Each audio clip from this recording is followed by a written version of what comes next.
തൃശൂർ കുന്നംകുളം റോഡിൽ പേരാമംഗലം പോലീസ് സ്റ്റേഷന് മുൻവശം കാർ നിയന്ത്രണം വിട്ട് വൈദ്യുതി പോസ്റ്റിലിടിച്ച് അപകടം. വെള്ളിയാഴ്ച വൈകിട്ട് 7:15 സംഭവം. അപകട സമയത്ത് തൊട്ടടുത്തെത്തിയ ബൈക്ക് യാത്രികൻ അത്ഭുതകരമായാണ് രക്ഷപ്പെട്ടത്. അപകടത്തിന്റെ നടുക്കുന്ന CCTV ദൃശ്യങ്ങൾ പോലീസിന് ലഭിച്ചു.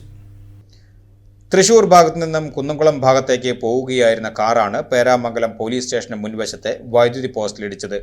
നിയന്ത്രണം വിട്ട കാർ റോഡരികിലെ പോസ്റ്റ് ഇടിച്ചു തകർക്കുകയായിരുന്നു. കാറിലുണ്ടായിരുന്ന കുന്നംകുളം സ്വദേശികൾ പരിക്കേൽക്കാതെ ഭാഗ്യം കൊണ്ടാണ് രക്ഷപ്പെട്ടത്. അപകട സമയത്ത് ഇതേ ദിശയിൽ സഞ്ചരിച്ചിരുന്ന ബസ്സിലെ CCTV ദൃശ്യങ്ങൾ പരിശോധിച്ചപ്പോൾ ഞെട്ടിക്കുന്ന ദൃശ്യങ്ങളാണ് പുറത്തു വന്നത്. കാർ പോസ്റ്റിലിടിക്കുന്നതിന് സെക്കൻഡുകൾക്ക് മുമ്പ് ഒരു ബൈക്ക് യാത്രികൻ കാറിനെ മറികടന്ന് പോകുന്നത് ദൃശ്യങ്ങളിൽ കാണാം. നിമിഷങ്ങളുടെ വ്യത്യാസത്തിലാണ് വലിയൊരു ദുരന്തം ഒഴിവായത്. ഇടിയുടെ ആഘാതത്തിൽ പോസ്റ്റ് തകർന്നതോടെ പ്രദേശത്ത് വൈദ്യുതി ബന്ധവും പൂർണ്ണമായും നിലച്ചു. മുതുവറ KSEB സെക്ഷനിലെ ജീവനക്കാർ സ്ഥലത്തെത്തി യുദ്ധകാല അടിസ്ഥാനത്തിൽ അറ്റകുറ്റപ്പണികൾ ആരംഭിച്ചിട്ടുണ്ട്.